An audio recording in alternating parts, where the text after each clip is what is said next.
اللہ تعالیٰ نے قرآن مجید میں چوتھے پارے کی پہلی آیہ کریمہ ہے، اس میں ارشاد فرمایا کہ لن تنالوا البر حتی تنفقوا مما تحبون۔ فرمایا تم ہرگز بھلائی کو نہیں پہنچ سکتے جب تک اپنی پیاری چیز راہ خدا میں خرچ نہ کرو۔ ایسا نہیں ہونا چاہیے کہ جس چیز کی طرف انسان کا طبعی میلان نہ ہو، جس چیز کی طرف اس کی رغبت نہ ہو، یا خدا نہ خواستہ جس چیز کی وہ ضرورت محسوس نہ کرے وہ راہ خدا میں دے دے، بلکہ ہونا یہ چاہیے کہ جو چیز اسے بڑی پیاری ہو وہ راہ خدا میں پیش کر دے۔ اگر وہ نیکی کی حقیقت کو پانا چاہتا ہے، رضائے الہی حاصل کرنا چاہتا ہے، اللہ تبارک و تعالی کی مرضی اور منشا کو پانا چاہتا ہے، تو پھر قرآن مجید یہ کہتا ہے کہ اپنی ساری محبتیں اکٹھی کرے اور راہ خدا میں پیش کر دے۔ جس نے اپنی ساری محبتیں، ساری چاہتیں، ساری الفتیں اللہ کے راستے میں پیش کر دی، وہ نیکی کو پا گیا۔ پیاری چیز۔ یہود کے جو علماء تھے ان کے بارے میں قرآن مجید یہ فرماتا ہے کہ یعرفونہ کما یعرفون ابناءہم۔ اے محبوب علیہ السلام، یا آپ کو اس طرح پہچانتے ہیں جیسے کوئی اپنے بیٹوں کو پہچانتا ہے۔ اتنی واضح نشانیاں انہوں نے تورات میں پڑھی ہیں، انجیل میں پڑھی ہیں، اتنی واضح کہ جس طرح کوئی شخص اپنے سگے بیٹے کو پہچانتا ہے، یہ اس طرح اے محبوب جانتے ہیں کہ آپ اللہ کے رسول ہیں۔ لیکن وہ ہدایت سے محروم کیوں رہے؟ حق جاننے کے باوجود حق قبول کیوں نہ کر سکے؟ حق کی معرفت رکھنے کے باوجود حق کو پا کیوں نہ سکے؟ وہ اس لیے نہیں پا سکے کہ ان کو پتہ تھا کہ اگر ہم نبی کریم علیہ السلام کا کلمہ پڑھیں گے نا، تو ہم چونکہ اب خود مذہبی پیشوا ہیں، یہودیوں کے رہنما ہیں، قائد ہیں، ہمیں اپنی قیادتیں چھوڑنی پڑیں گی، ہمیں اپنی سرداری چھوڑ کے دروازہ محبوب کی غلامی کرنی پڑے گی۔ انہیں سرداری پیاری تھی، راہ خدا میں پیش نہیں کر سکے تو ہدایت سے محروم رہ گئے۔ لیکن حضرت عبداللہ ابن سلام عالم بھی تھے، پیشوا بھی تھے، مقتدا بھی تھے، شاگرد بھی رکھتے تھے، حلقہ احباب بھی رکھتے تھے، سارا کچھ لے کے حضور کی غلامی میں آ گئے۔ اللہ نے صحابیت کا درجہ دے کے ساری امت کا امام بنا دیا۔ اپنی سرداریاں، اپنی پیاری چیزیں راہ خدا میں خرچ کرنی پڑیں گی۔ حقیقی نیکی کو پانے کے لیے، حقیقی معرفت کو پانے کے لیے، اللہ کی رضا کے حصول کے لیے اپنی محبوب چیز راہ خدا میں دینی پڑے گی۔ کیا ہے یہ قربانی؟ نبی پاک صلی اللہ تعالیٰ علیہ وآلہ وسلم نے ارشاد فرمایا کہ فربار خوبصورت جانور راہ خدا میں ذبح کرو، یہ قیامت کے دن اپنے سینگوں اور کھروں کے سمیت آئے گا۔ حضور نے فرمایا یہ پل صراط پر یہ جانور تمہاری سواریاں بنیں گے۔ پیارے خوبصورت جانور راہ خدا میں ذبح کرو۔ کچھ چیزیں ایسی ہوتی ہیں جن کو ہمارے ہاں بطور رسم لے لیا جاتا ہے کہ ہم نے یہ کام کرنا ہی کرنا ہے۔ ہماری جو بجٹ ہے سالانہ، اس میں کچھ چیزیں شامل ہوتی ہیں، اس میں ہمارے کچن کے اخراجات شامل ہوتے ہیں، ہمارے خاندان کا لباس شامل ہوتا ہے، کہیں آنے جانے کے سفری اخراجات شامل ہوتے ہیں۔ اس کے اندر خدا نہ خواستہ خاندان کے اندر کسی کا انتقال ہو گیا یا کسی کا بیاہ ہو گیا، تو وہ ہمارے سالانہ اخراجات کے اندر وہ چیز شامل ہوتی۔ تو انہی خرچوں کے اندر بعض لوگوں نے معاذ اللہ قربانی کو بھی شامل کر لیا ہے۔ وہ جب حساب لگاتے ہیں تو رمضان کے وقت ہی کہنے لگ جاتے ہیں کہ 2 مہینے کے بعد پھر قربانی کا بھی ایک خرچ ہے، وہ بھی پورا کرنا ہے۔ تو میرے بھائی، آپ کی جو باقی رسومات ہیں، قربانی اس طرح سے ایک رسم نہیں ہے، یہ آپ کے روزمرہ کے خرچوں میں سے خرچہ نہیں ہے۔ تھوڑی دیر کے لیے غور کر کے دیکھیے گا، ایک وہ سودا ہے جو آپ دکان پہ بیچتے ہیں، ایک وہ سودا ہے جو آپ کا گاہک کے ساتھ تعلق، ایک وہ خاص چیز ہے جو آپ اپنی بیٹی اور بیٹے کو جو آپ تحفہ دیتے ہیں، جو چیز ڈھونڈ کے لاتے ہیں، اس کی نوعیت، خریدتے وقت آپ کے جذبات، پیش کرتے وقت آپ کی کیفیت، ان کو دیتے وقت ساتھ ماتھا چومنا، پیار کرنا اور کہنا دیکھو بھلا میں کیا لایا ہوں، آپ کا انداز وہ بتاتا ہے کہ یہ تحفہ کسی پیارے کو پیش کیا جا رہا ہے۔ جس طرح آپ سے کچھ چیز خریدنے آتا ہے اور آپ اپنی دکان پر بیٹھ کر بیچ کر اسے دیتے ہیں، اسی طرح سے آپ اپنے بچوں کو نہیں دیتے، وہ آپ کی اپنی دکان کا بھی ہو تو جب آپ ان کو دیتے ہیں تو آپ کے جذبات اور ہوتے ہیں، بلا مثال و بلا تشبیہ۔ باقی سارے خرچے اور ہیں، راہ خدا میں قربانی کا جانور پیش کرنا یہ کچھ اور ہے، اس کو اللہ کی بارگاہ میں پیش کرنا اس کا رنگ اور ہے۔ یہ سنت ہے جناب ابراہیم کی، یہ طریقہ ہے مدینے والے محبوب کا۔ 10 سال حضور مدینے میں رہے، ہر سال میرے نبی نے قربانی کی، یہ ایک خاص جذبہ ہے۔ اس کے لیے آپ کا شوق اور ہونا چاہیے، اس کے لیے انداز اور ہونا چاہیے، یہ دیتے وقت طبیعت میں کیفیت اور ہونی چاہیے۔ اس کو آپ روٹین کے معاملات میں نہیں لے سکتے، اس کے لیے آپ کی طبیعت کے اندر ایک خاص قسم کی خوش دلی پیدا ہونی چاہیے۔ تو میرے عزیز، پیاری اور محبوب چیز، لیکن یاد رکھیے گا کسی چیز کی بھی کوئی سمت ہوتی ہے نا۔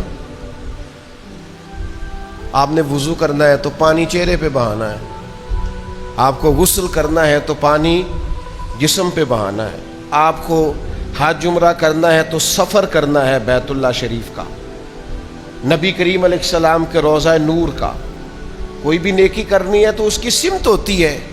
یہ جو اللہ کی راہ میں خرچ کرنا ہے اس کی سمت ہے۔ وہ سمت کیا ہے؟ خرچ کرنا ہے اللہ کی راہ میں، پر کرنا بندوں پہ ہے۔ نماز پڑھنی ہے تو سمت کدھر ہے؟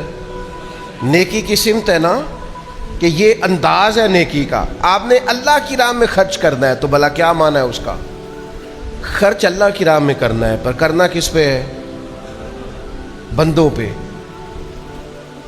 جو لوگ حرم شریف جاتے ہیں نا، کعبہ کا طواف کرتے ہیں، انہیں وہ رستہ بھی پیارا لگتا ہے، انہیں وہ گلیاں پیاری لگتی ہیں، کیونکہ وہ سبب بنی ہیں، وہ ایک تعین تھا کہ اس طرف سے ہو کے ہمیں رستہ ملا، تعین ملا اور ہم نے بیت اللہ شریف کا طواف کیا۔ وہ رستے پیارے لگتے ہیں۔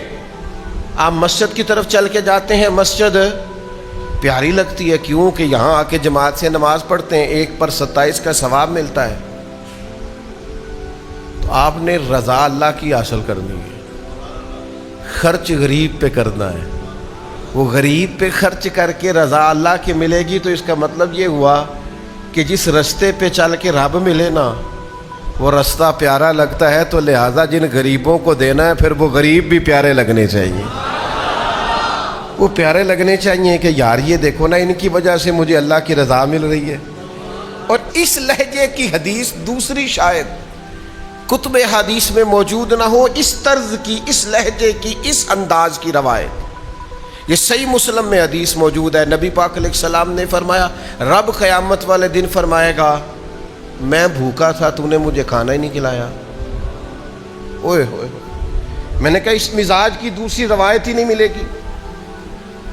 میں پیاسا تھا تو نے پانی نہیں پلایا، مجھے کپڑوں کی حاجت تھی تو لباس لے کے نہیں آیا۔ بندہ عرض کرے گا مالک تو کھانے سے پاک، تو پینے سے، جسم جسمانیت سے، تو لباس سے پاک، تو کھانا پینا لباس پہننا تیری حاجت ہی نہیں، تو ان حاجتوں سے بے نیاز ہے۔ تو رب فرمائے گا وہ جو تیرے پڑوس میں بندہ بھوکا تھا تو بندہ تو میرا ہی تھا نا،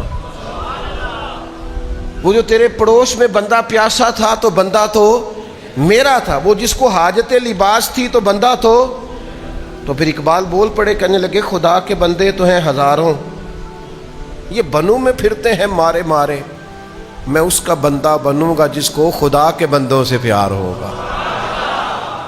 خدا کے بندے تو اور بنوں میں پھرتے ہیں مارے مارے میں اس کا بندہ بنوں گا جس کو خدا کے بندوں سے پیار ہو.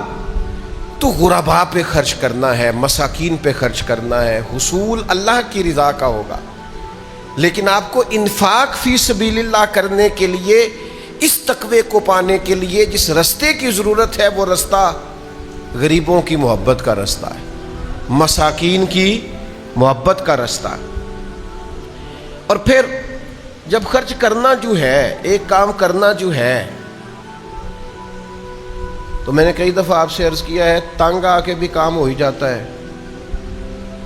اور خوش ہو کے بھی کام.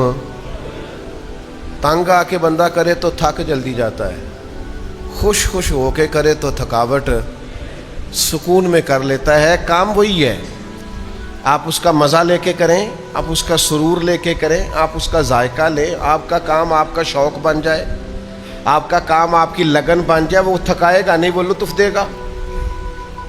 اس کے اندر آپ کو محسوس ہوگا کہ خوبصورتی پیدا ہو گئی ہے، لذت آنے لگ گئی ہے. قربانی کرنی تو ہے. تو میرا خیال ہے جس سے خریدنے جائیں اس سے بھی نہ ہی لڑیں تو بہتر ہے. اور میرا خیال ہے کہ گھر میں لا کے بھی غصہ نہ ہی کرے تو بہتر ہے کہ انہیں اتنے پیسے قربانی تے لگ گئے نہیں. اور پھر یہ کہ جب آپ ذبح کریں تو ذبح کرنے والے کے ساتھ بھی اگر لہجہ میٹھا ہی ہو تو میرا خیال ہے کریں گے. لینے آنے والے بھی بعض اوقات تنگ کریں گے، لیکن اگر انداز خوبصورت ہی ہو تو میرا خیال ہے زیادہ بہتر ہے. اور دیکھیں نبی پاک صلی اللہ تعالیٰ علیہ وسلم بات کر دیتے، لیکن بات کے اندر اس قدر جاذبیت پیدا ہو جاتی کہ لفظوں کو گویا حسن مل جاتا. حضور بولتے تو جیسے جملوں میں خوشبو پیدا ہو جاتی، جیسے الفاظ کو اندازہ ہوتا کہ ہماری بڑی قیمت ہے. المعجم الکبیر میں امام طبرانی نے سرکار کا فرمان لکھا ہے. کریم محبوب علیہ الصلوۃ والسلام ارشاد فرمانے لگے، خوش دلی سے قربانی کرنا. جو خوش دلی سے قربانی کرے گا اس کی قربانی اس کے اور جہنم کے درمیان حجاب بن جائے گی، پردہ بن جائے گی، روک بن جائے گی. خوش دلی والی قربانی بندے کو دوزخ میں جانے نہیں دے گی. لیکن حضور نے خوش دلی کی شرط لگائی ہے. کس کی شرط لگائی ہے؟ دل خوش ہو، جانور خریدتے وقت بھی خوش ہو، گھر لاتے وقت بھی خوش ہو، اس کو چارہ کھلاتے وقت بھی دل خوش ہو، اور جناب پھر بانٹتے وقت بھی دل خوش دلی سے آپ قربانی کریں. تو فرمایا یہ جہنم اور تمہارے درمیان یہ بن جائے گی رکاوٹ، پردہ، حجاب. پھر میں آپ سب کی خدمت میں ایک بات عرض کروں گا کہ کسی بھی دینی عبادت کو کبھی مشکل نہ بنائیں. قربانی کاروبار نہیں، قربانی عبادت ہے. بڑی محنت کی ہے اس نے، جس نے 2 سال تک بچڑا پالا ہے اور 5 سال تک اونٹ پالا ہے، اس کا حق بنتا ہے وہ قیمت وصول کرے. لیکن وہ ایک بات کو سمجھ لے کہ میں مسلمان ہوں اور قربانی تجارت نہیں ہے، قربانی عبادت ہے. وہ اپنی قیمت وصول کرے، رقم لے. خرید کے لانے والا بھی اس چکر میں نہ پڑے کہ او خو یہ کیا ہو گیا، میں تو مہنگا لے آیا ہوں، مجھے تو آخری رات پتہ چلا کہ قیمتیں تو بڑی گر گئی تھیں. او خدا کے بندے، تیرے جتنے لاکھ لگے راہ خدا میں لگے، اللہ کے حضور پیش ہو گئے، وہ تیرے لیے ذخیرہ آخرت بن گئے. اس کو آسان بنائیں، بیچنے والا بھی، خریدنے والا بھی، ماحول میں بانٹنے والا بھی. اس میں کسی کے لیے تکلیف کا سامان نہ کریں. نہ چڑھائیں آپ فوٹو کہ میں نے یہ جانور خرید لیا ہے، کوئی فرض ہو گیا ہے. سوشل میڈیا پہ کچھ اور چڑھا لیں. آپ بکرا لے لے کے ناراض نہیں ہونا مجھ سے. میں نے دیہاتوں میں وہ مائیں دیکھی ہیں جو گلی کے اندر چیزیں بیچنے والے کو کہتی تھی بھائی اتھوں ذرا چپ کر کے لنگ جا، میرا منڈا ضد کردا ہے، پیسے نہیں ہیں میرے پاس، تو میرا بچہ ضد کرتا ہے، تو یہاں آواز نہ دے کہ تو کیا بیچتا ہے. وہ اس ڈر سے بچوں کو سلا دیتی ہے، وہ اس ڈر سے گلی میں پھر کھلونے بیچنے والا نہ آ جائے.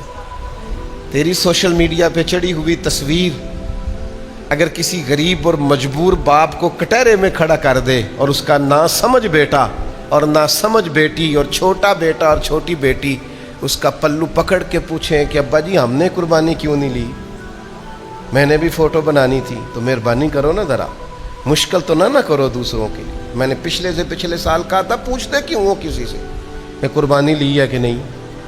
آپ کو اگر سمجھ آ گئی ہے نہیں لی تو آپ طے کر لیں کہ میری لسٹ میں نام آ گیا، گوشت اس کے گھر پہنچانا ہے۔ مشکل کیوں کر رہے ہیں لوگوں کی؟ مشکلات نہ پیدا کریں آپ۔ اب میں نے اتنے لاکھ کا لیا اور میں نے اتنے کروڑ کا لیا اور میں نے یہ کیا، یہ فخر کا باعث نہیں، یہ عبادت ہے۔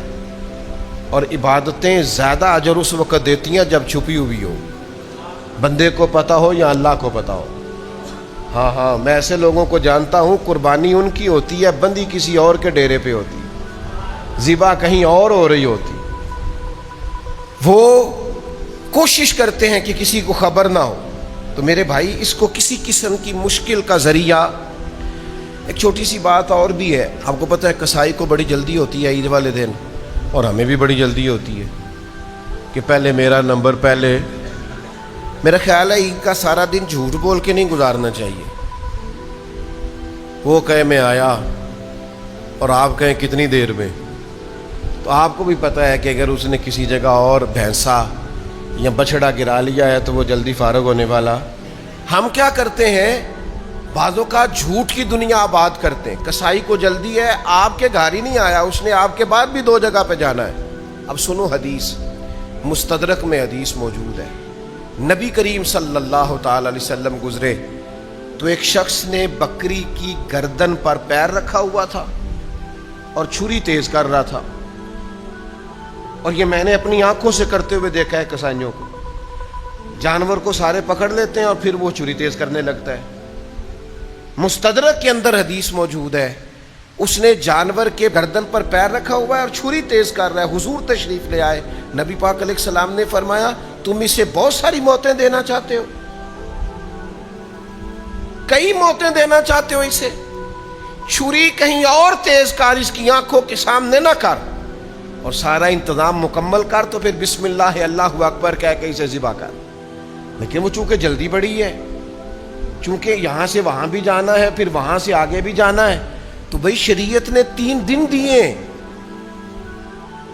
آپ کو ایک لمبا چوڑا وقت دیا ہے قربانی کے لیے، اور اب وہ دور نہیں ہے کہ سال بیت گیا گوشت نہیں کھایا، اب تو فریزر سارا سال بھرے رہتے ہیں۔ لہذا بہت اطمینان کے ساتھ یہ کام کیجئے۔ ایک اپیل اپنی طرف سے بھی کرنی ہے، صفائی نصف ایمان ہے۔ طہارت اسلام کا حسن ہے۔ دین اسلام کا اگر کوئی اور نام رکھا جا سکتا ہے تو دین پاکیزگی ہے، یہ صاف ستھرا دین ہے۔ ہر نماز کے لیے تازہ وضو کرنے کا کہتا ہے، یہ اجلے لباس کی بات کرتا ہے، یہ خوشبو کو سنت کہتا ہے، یہ مسواک کی محبت دلاتا ہے۔ قربانی تو عبادت تھی، عبادت میں تو صفائی ہونی چاہیے، اور ہم نے شہروں کے شہر بھر دیے ہیں گند سے۔ قربانی کی ہے اور جانوروں کے فضلات پھینکے ہیں، یہاں بھی پھینک دیا، وہاں بھی پھینک دیا، یہاں بھی پھینک دیا۔ وہ جناب اٹھائیں گے جن کی ذمہ داری ہے، تو میرا تو خیال ہے ملک ہم سب کا ہے، ہم سب کی ذمہ داری ہے۔ ہم کوئی مخصوص جگہ جن کا تعین کیا جاتا ہے کہ یہاں آپ کوڑا کرکٹ پھینک دے، وہاں جا کر کے جانوروں کے فضلات کو تلف کیوں نہیں کرتے؟ وہیں اپنے دروازے کے سامنے، وہیں اپنی گلی کے کونے میں، اس سے تعفن اٹھتا ہے، اس سے بدبو پھیلتی ہے۔ تو یہ مسلمان کا مزاج نہیں ہے۔ کوشش کریں کہ قربانی بھی ہو، اور عبادت تو بات ہی چونکہ صفائی کی کرتی ہے، تو اس کے ساتھ ساتھ صفائی اور طہارت کا بھی خیال ہو، پاکیزگی کا بھی خیال ہو۔ پھر سب سے اہم اور سب سے ضروری بات، نبی پاک صلی اللہ تعالی علیہ وسلم سے جب پوچھا گیا تھا نا قربانیاں کیا ہیں، قربانی نبی پاک کی بھی سنت ہے، لیکن حضور نے اسے جوڑ کے رکھا، فرمایا یہ تمہارے باپ جناب ابراہیم کی سنت ہے۔ قربانی حضرت ابراہیم کا طریقہ ہے۔ قربانی کا نا واقعہ سورہ صافات میں ہے، آخر میں ایک دمبا آ گیا، فدیہ ہو گیا، بات ختم ہو گئی۔ قربانی میں دمبا آئے گا، اسے ذبح کیا جائے گا، اللہ کے نام پر قربان کر کے اللہ کی مخلوق میں بانٹ دیا جائے گا۔ قربانی کا یہ فلسفہ ہے، یہ بات مکمل ہو گئی۔ لیکن میں جب سورہ صافات کو دیکھتا ہوں نا، تو مجھے سب سے زیادہ پیار پتہ کس بات پہ آتا ہے کہ قربانی کا سارا رنگ اپنی جگہ پر، لیکن جو باپ اور بیٹے کی گفتگو ہے نا، سارے نعت خانوں نے نا شعر ماں کی شان میں لکھے ہیں، پڑھے بھی اماں کی شان میں ہی جاتے ہیں۔ اور ٹھیک ہے بھائی، اماں کا پیار اس کی کوئی حد کو پہنچ سکتا، لیکن چلو تھوڑا سا ابا جی کا بھی پیار شامل کر لو، ہلکا پھلکا چلو ابا جی کا بھی کئی ذکر کرے۔ دو محبتیں قرآن پاک نے بیان کی ہیں، قرآن پاک میں دونوں باپ بیٹے کی ہیں۔ ایک جناب یعقوب اور جناب یوسف کی محبت، اوئے ہوئے، یعنی باپ بیٹے کے لیے روتے روتے ان کی آنکھوں کی بینائی بظاہر چلی گئی۔ دو محبتیں، ایک جناب یعقوب اور یوسف کی محبت، اور ایک جناب ابراہیم اور اسماعیل کی محبت۔ دو محبتیں بیان کی ہیں قرآن نے، دونوں باپ اور اوئے ہوئے۔ کدے پتر نو سمجھ لگے نا ابا پیار کردہ کنا ہے، اس کو پتہ ہی کوئی نہیں۔ یہ کہتا ہے مجھے ڈانٹتا ہے، مجھے جھڑکتا ہے۔ یہ ڈانٹتا نہیں، یہ ریگ مارتا ہے، یہ تیری غلاظتیں اتارنا چاہتا ہے۔ یہ تجھے نا اوئے ہوئے ہوئے، وہ جو ابا جی کا اوئے ہے نا، تجھے پتہ نہیں اس کے اندر طاقت کتنی زیادہ ہے۔ وہ ادھر آئے نا، تجھے پتہ نہیں کہ تیرا باپ تجھے جوان کتنا کرنا چاہتا ہے، اور تیرے کو ٹوری نہیں ہوندا، اور تو نکما رہ گیا، تجھے پتہ نہیں اس کے پیچھے درد کتنا ہے۔ زندگی میں جو باپ کی جھڑکیاں سہ گیا نا، انشاءاللہ کسی اور کی کھانی نہیں پڑیں گی، بس کامیاب ہو گیا، کسی اور کی نہیں کھانی پڑے گی، سہ جائے۔ اور جو باپ کے سامنے اونچا بولتے ہیں وہ یاد رکھیں، جو باپ کے سامنے اونچا بولتا ہے اس کا قد کبھی اونچا نہیں ہوتا، اس کا کردار کبھی اونچا نہیں ہوتا، اس کو کبھی دنیا میں وہ وقار نہیں ملتا جو اس کا حق ہے۔ قربانی آ گیا مینڈا، وَفَدَيْنَاهُ بِذِبْحٍ عظیم آ گیا، بات ختم ہو گئی۔ پر یہ ذرا باپ بیٹے کی گفتگو تو سنو کیا ہو رہی ہے۔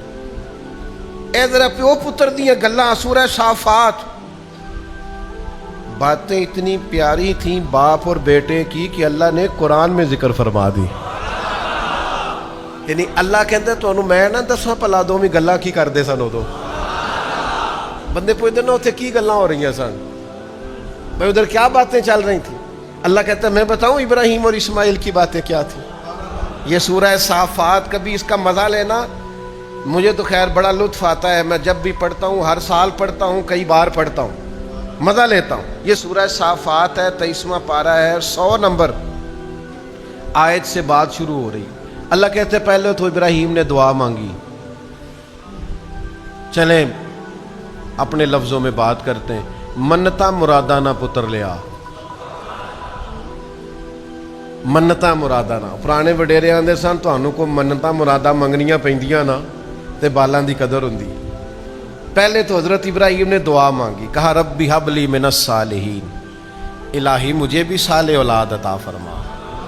تو رب فرماتا ہے فبشرناہ بغلام حلیم، ہم نے انہیں نا عقل مند بیٹے کی خوشخبری عطا فرمائی، بردبار بیٹے کی، حلیم بیٹے کی خوشخبری دی۔ پہلے مانگا، مانگ کے لیا،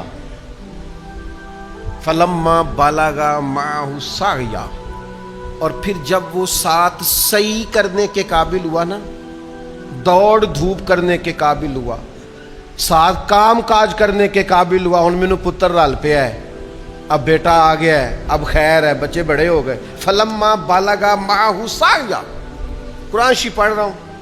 اللہ کہتا ہے جب وہ حضرت ابراہیم کے ساتھ چلنے کے، دوڑ دھوپ کرنے کے قابل ہوئے، تو حضرت ابراہیم علیہ السلام نے کیا کہا؟ قال یا بنی، کہا او میرے بیٹے، اوے پترا، او میرے پتر، ادھر آنا، بات سن۔ باپ بیٹے کی گفتگو ہے۔ میں نے کہا تھا اماں مجھ سے ناراض نہ ہو جائے، پر اس باپ بیٹے کی گفتگو میں اماں بھی شامل کوئی نہیں۔ اس میں اماں جی کا مشورہ ان کو شامل نہیں کیا. جناب ہاجرہ اس میں موجود. کہتے ہیں بیٹا ساتھ چلنے کے جب قابل ہو گیا، قال یا بنی انی ارا فی المنام انی اذبحک، کہا بیٹا میں نے خواب دیکھا ہے رات کو کہ میں تمہیں ذبح کر رہا ہوں. ایک سوال بھی نہیں کیا جناب اسماعیل. او بیٹو،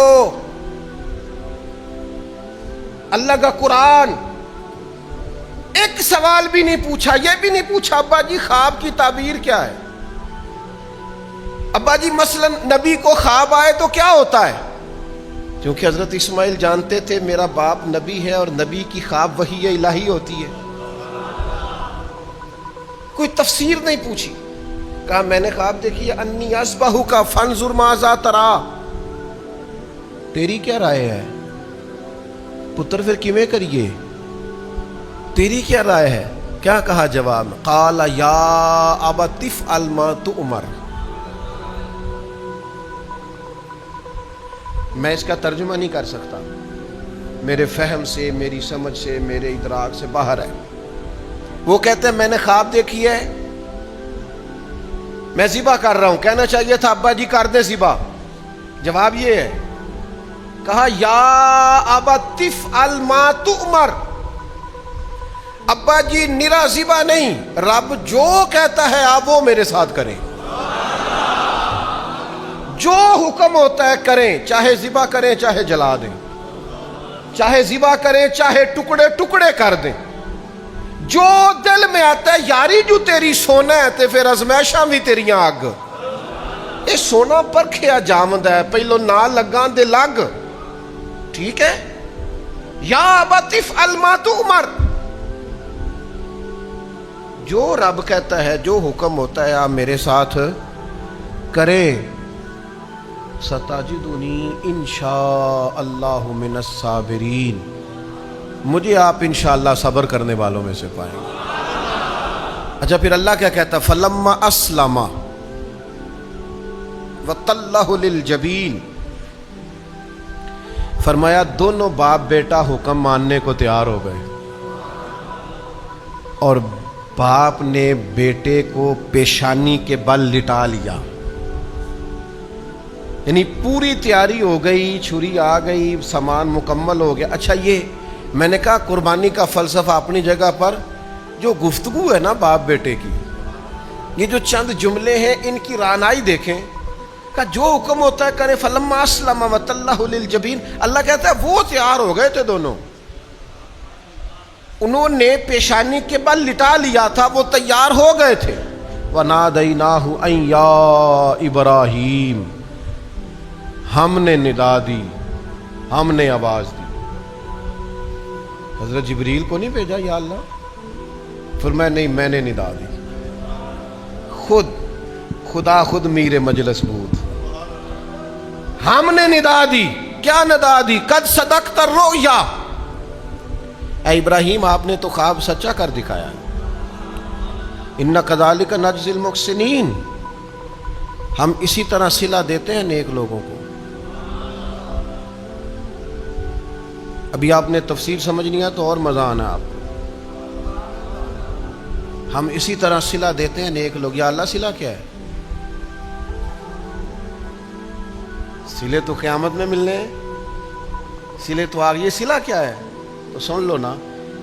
مفسرین کہتے ہیں یہ جو بندہ رب کے سامنے جھک جاتا ہے نا، تو یہ جھک جانا بھی اللہ کی طرف سے انعام ہی ہے. رب کے حکم پر سرے تسلیم خم کرنا، اس کی مان لینا، یہ بھی بہت بڑا انعام ہے. فرمایا اسی طرح ہم صلہ دیتے ہیں نیک لوگوں کو. انا ھذا لہو البلاء المبین، فرمایا بے شک یہ بہت بڑی آزمائش تھی. وفدیناہ بذبح عظیم، تو ہم نے نا ایک ذبح عظیم کا فدیہ دے دیا. اللہ نے فدیہ دے دیا. کوئی کسی کا صدقہ دیتا ہے، کوئی کسی کا صدقہ دیتا ہے، رب کہتا ہے میں نے فدیہ دے دیا.